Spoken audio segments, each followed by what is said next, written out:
Yeah. All right. It's pretty cool what they're doing, Pikeville tomorrow. Kind of talk about that. Or Paintsville, rather, sorry.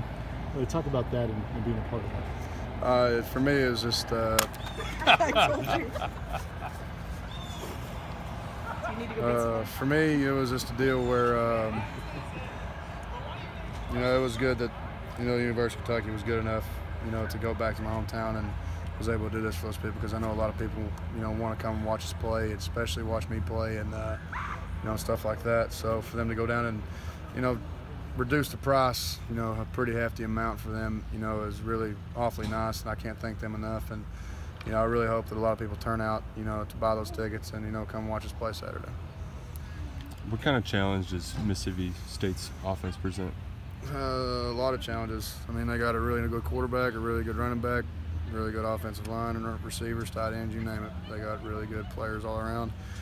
It's all about, how focused we are and, how gap sound we are and, how good we tackle.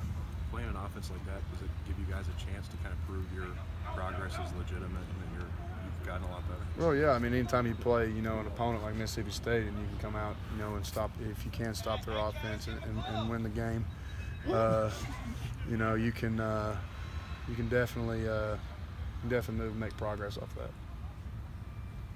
Playing a quarterback like Fitzgerald, it's got to pose some challenges, but also it's kind of fun to play against a guy that challenges you like that. Oh yeah, this is my first time ever playing against a kid, so I'm really excited to play. I've watched him play for 2 years, and read everything about him, and watched him play on sport. He's an unbelievable athlete, and I'm looking forward to the challenge.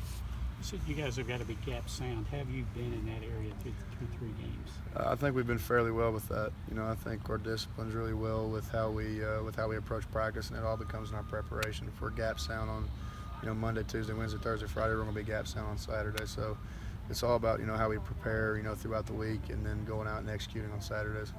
How comfortable are you now with Jordan? You two working together?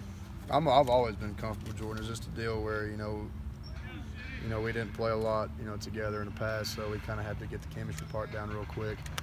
And I think we've progressed over 3 games, with how much we talk out on the field here, this and that. So I love playing with Jordan, and he brings the energy, brings that edge, and whenever I feel down, he always picks me up.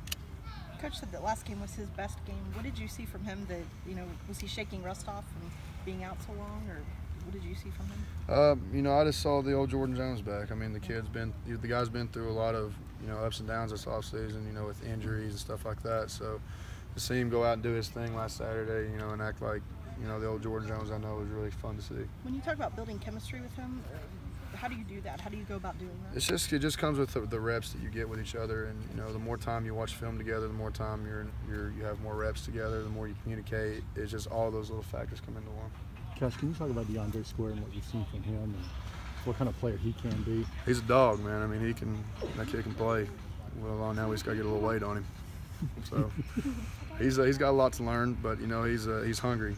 Him and Chris both. Both those kids are real hungry, and and I love being around those guys. I mean, they're like my little brothers. So I mean, I never had a brother growing up, so those two right there are kind of like my little brothers. So they're doing a good job for themselves. How long are you growing out the flow? Until I get 10 inches enough. I think I'm doing that Locks for Love thing. Oh, nice. So I'm going to grow it out as long as I can.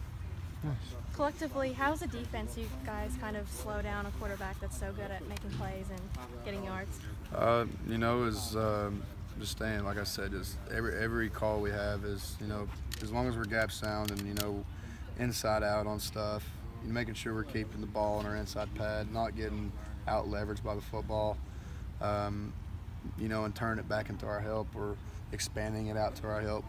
It's just a lot of little key factors like that we know what kind of athlete, what kind of athletes we're coming up against this week. But, we're looking forward to the challenge.